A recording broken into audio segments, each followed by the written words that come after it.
petite sélection de livres pour attendre le Père Noël ou pour parler du Père Noël. On y va? On y va. Donc pour les tout petits, Noël à Joliville. Alors c'est un petit... Tiens, si tu veux bien m'aider. Voilà. C'est un livre avec plein de flaps. Des petites choses à découvrir. Alors il y en a en haut et en bas. Et c'est un livre... Accordéon. Voilà. Voilà. Et... Attention. Recto. Verso. Voilà. Et ça, c'est vraiment chouette pour les tout petits. Parce qu'on peut s'amuser à regarder, voilà. Hop. Et on retrouve les personnages qu'il y a de l'autre côté de la frise, en fait. Voilà. Un très beau livre qui, à la fin, se range sans problème dans la bibliothèque. Vas-y, à toi. Allez, à moi. En livre pour les tout petits, l'invité de Noël de France 4 hommes et Mélanie Allag chez l'élan vert. C'est une petite histoire de Noël, mais on ne parle pas vraiment du Père Noël. En fait, c'est sur les étapes avant et puis le jour de Noël. Donc le sapin est décoré et puis ensuite on va préparer les souliers, on va préparer le gâteau. Je ne sais pas si c'est bon au niveau de l'angle. Et puis ensuite, on va ranger la maison, préparer la vaisselle. Et puis, la maison est propre, on va aller se coucher. Et puis, bizarre, le lendemain matin, le tapis est tout sale. Bizarre, quelqu'un a mangé du gâteau. Mais bizarre, les souliers ont bougé. Oh, mais qu'est-ce qu'il y a sous le sapin? Et voilà. Mais on voit le Père Noël ici.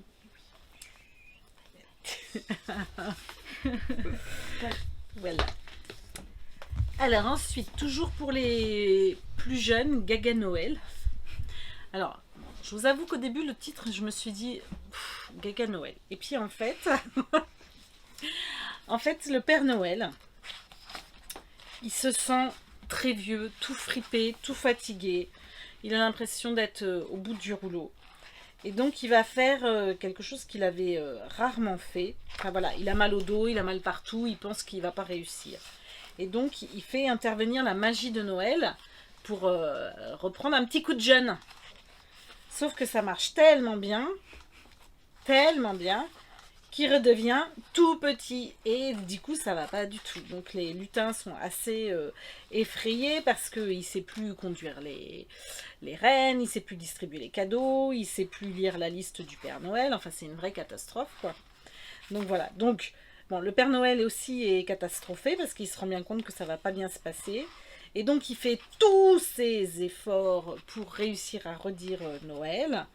Voilà, à donner la formule magique pour se concentrer. Et puis, ils vont finir par distribuer tous les cadeaux. Voilà. Et sauf qu'il y a catastrophe. Le Père Noël, enfin, Gaga Noël trébuche. Il tombe dans la cheminée. Il meurt brûlé dans d'affreuses souffrances. Non, c'est pas vrai. Ah, on a le droit de rire. Voilà. Et donc là, il y a une petite fille qui vient le consoler. Et ça fait une magie de Noël. Voilà. Parce que là, d'un seul coup, le Père Noël se sent ému comme à son premier Noël. Et donc, il redevient le Père Noël. Et la morale de l'histoire, c'est qu'il ne faut pas perdre son âme d'enfant et la joie, la magie de Noël. Voilà. Gaga Noël. C'est au Père Fouettard. Et c'est pas souvent que cette maison d'édition sort des petits livres. Voilà. Encore chez les tout petits, le loup pour nos petits maternels de chez Ozu. Cette année, c'est le loup qui n'aimait pas Noël. Le loup qui n'aimait pas Noël, c'est un loup qui, comme son nom l'indique, n'aimait pas Noël, mais surtout, il va rencontrer tous ses amis. Lui, il n'a qu'une envie, quand il voit de la neige, c'est de faire une balade de neige. Sauf que tout le monde est très occupé, très affairé à préparer Noël. Et lui, il déteste Noël. Alors à chaque fois qu'on va lui proposer d'aider à faire le sapin ou à goûter des gâteaux, il n'aime pas Noël, il n'aime pas la cannelle, il n'aime pas le Père Noël, il veut pas écrire de liste. Puis jusqu'au moment où il va avouer à la louve qu'en fait s'il n'aime pas Noël, c'est parce qu'il n'a jamais fêté Noël, il n'a jamais eu de cadeau. Et donc elle va lui proposer de rester bien au chaud parce qu'il fait froid dehors et de l'aider à préparer le festin de Noël. Il va devenir expert en dinde de Noël et en bûche au chocolat. Il va repartir chez lui et on va recroiser, en fait, pas les amis, mais des traces de ses amis qu'on a croisés au départ. Ceux qui préparaient des décorations ont décoré sa maison. Ceux qui préparaient des petits santons et un sapin ont décoré son sapin. Et puis il a aussi un petit mot du Père Noël. Et jusqu'au lendemain matin où il a même une belle surprise sous son sapin. Et finalement Noël... quand on est bien entouré, bah c'est sympa quand même. Encore faut-il être bien entouré. Et avoir été sage aussi. Oui. Noël. Alors c'est aussi chez les Lanvers, c'est un petit livre tout simple pour attendre Noël. Donc c'est un petit garçon qui nous explique qu'il a très envie d'un teckel pour le Père Noël, à Noël. Et donc il a été très sage, il a préparé un calendrier de l'Avent, il est allé chercher un sapin, il a décoré la maison, il a décoré le sapin, il a décoré... Enfin voilà, il nous explique tout ça jusqu'au matin où voilà, il va être récompensé de tout ce qu'il a fait. Voilà. Les illustrations sont vraiment mignonnes. Voilà, c'est vraiment sur l'attente du Père Noël. On reste dans Noël, parce que de toute façon, on va faire que ça aujourd'hui. Santa, la souris du Père Noël. Alors, c'est l'histoire d'une petite souris qui n'a pas de nom. Je prends la bonne page. Qui vit dans une très grande maison toute seule. Et puis... qui aime bien s'imaginer avoir des amis. Parce qu'elle est toute seule dans cette grande maison, il faut bien qu'elle s'occupe. Le problème, c'est qu'à chaque fois qu'elle essaye de toucher ses amis imaginaires, ils disparaissent. Bon, et puis elle va sortir un très vieux morceau de fromage qu'elle a gardé depuis longtemps. Pour son Noël. Et là, elle se dit, comme ça, elle a une illumination en se brossant les dents le soir, et elle se dit, mais tiens, le Père Noël, personne ne lui offre de cadeau. Alors elle va s'affairer à emballer son fromage. Je vais monter à la bonne page, elle va lui préparer un joli cadeau, etc. Et puis elle va se coucher le soir et elle va être réveillée, elle s'envole dans les airs, elle ne comprend pas ce qu'il se passe et en fait elle a été attrapée par le Père Noël qui est venu la voir parce qu'elle a été très généreuse et qui lui propose d'être son assistant. Et donc cette petite souris va recevoir un magnifique costume de Noël, je pense que je l'ai loupé, je les tourne 2 par 2 les pages, ça va pas du tout. Bon, elle reçoit un magnifique costume de Noël, de Père Noël, et elle va aider notre cher Père Noël à faire toute sa tournée. Parce que c'est quand même très épuisant, la nuit de Noël, pour le Père Noël tout seul. Et c'est chez Albin Michel Jeunesse. Oui, merci, j'ai trouvé là. Alors, le Père Noël aux oiseaux... donc on vient de dire, hein, c'est épuisant la nuit de Noël. Et donc là, notre Père Noël, il est très très vieux, très... Voilà. Et en plus d'être vieux, il a un rhume.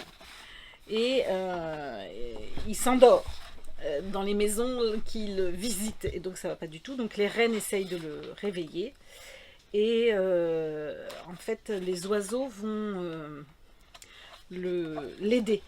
Ils vont distribuer les cadeaux à sa place tout au long de la nuit de Noël. Et le matin, au réveil, en fait, les oiseaux n'ont pas bien distribué les cadeaux. Parce qu'ils ne savent pas lire les étiquettes, en fait. Et donc, ils ont distribué les cadeaux un peu partout. Et donc, les enfants, quand ils se réveillent, la petite fille, elle était très contente de son cadeau, mais sur l'étiquette, en fait, c'était pas son prénom. Et donc, hop, ils décident d'aller... redonner à tout le monde les cadeaux et finalement tout le monde s'invite chez tout le monde et tout le monde va faire une grande fête et finalement c'est ça l'esprit de Noël. Voilà. Oui, j'arrive. Le cadeau de Noël, encore les l'envers, de Géraldine. Alors, je suis désolée, hein, j'ai du mal des fois avec les noms. Elchner et Xavier Devos. C'est une super petite histoire d'un écureuil qui un matin va se réveiller et il se dit qu'il a envie d'aller voir son ami, le lapin. Et il va lui apporter un petit cadeau. Ce petit cadeau, c'est un morceau de mousse qu'il a gardé du printemps avec 2 plumes noires plantées dessus. Sauf qu'en lui déposant le cadeau, il va perdre son écharpe. Quand le lapin va se réveiller et découvrir le cadeau, il se dit « Waouh, 2 plumes noires, ça doit être le corbeau. Ah, mais il a oublié son écharpe. » Donc, il va lui apporter lui aussi un cadeau au corbeau pour le remercier. Sauf qu'il s'avère que, nous on le sait, c'était pas le corbeau. Il va lui déposer Son écharpe. Voilà, son écharpe, je voyais plus le dessin, et un galet qu'il a ramassé au bord de la rivière. Et donc quand le corbeau découvre ça, il se dit bon, c'est pas mon écharpe, je vais la ramener. Mais un galet, c'est forcément le castor. Alors il lui sort un morceau de duvet de coton tout doux de son nid et il va aller le donner au castor sur son barrage. Donc il lui laisse toujours l'écharpe. Le castor, pareil, va se réveiller, va se dire il va avoir froid sans son écharpe. Et puis ce bout de laine, c'est forcément celui du mouton. Mais c'était pas du coton, c'était de la laine.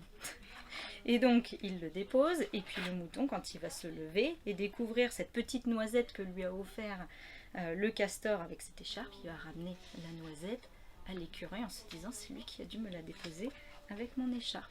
Et finalement, l'écureuil est super content. Il a récupéré son écharpe, et puis le mouton lui a offert un joli épi de blé qu'il va aller partager avec son ami la marmotte, parce qu'ils ont une boîte à graines qu'ils partagent tous les deux. Donc ils vont finir l'hibernation ensemble. Voilà, au chaud. Alors, toujours le partage au moment de Noël avec les animaux. Donc le gros pull, voilà, c'est une histoire de partage. C'est un ours qui a très très froid, mais vraiment très très froid. Et il retrouve dans les affaires de sa grand-mère un pull, mais qui est beaucoup trop grand pour lui.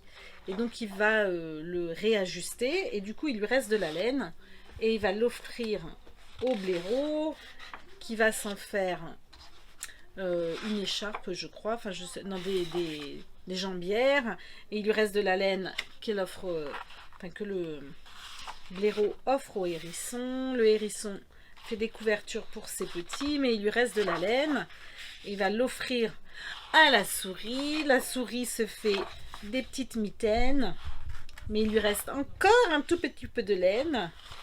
Non, elle se fait une écharpe et qu'elle va donner à la cigale, qui va se faire aussi une petite bougie pour se réchauffer. Et en fait, d'un seul coup, il y a une coupure d'électricité et l'ours vient voir au grenier et trouve le criquet avec la petite chandelle et les nouveaux amis. Et du coup, voilà, quand on partage, et c'est toujours plus sympa parce qu'on se fait des amis. Et l'amitié, c'est mieux. C'est plus mieux. Et un petit dernier dont on avait déjà parlé l'année dernière, pour les plus grands qui commencent à moins croire au Père Noël. 1000 milliards de Père Noël sur la magie de Noël et le fait d'offrir des cadeaux, même sans croire au Père Noël. On vous souhaite un joyeux Noël. On en a plein d'autres en boutique si vous le souhaitez. À bientôt. À la prochaine. Au revoir.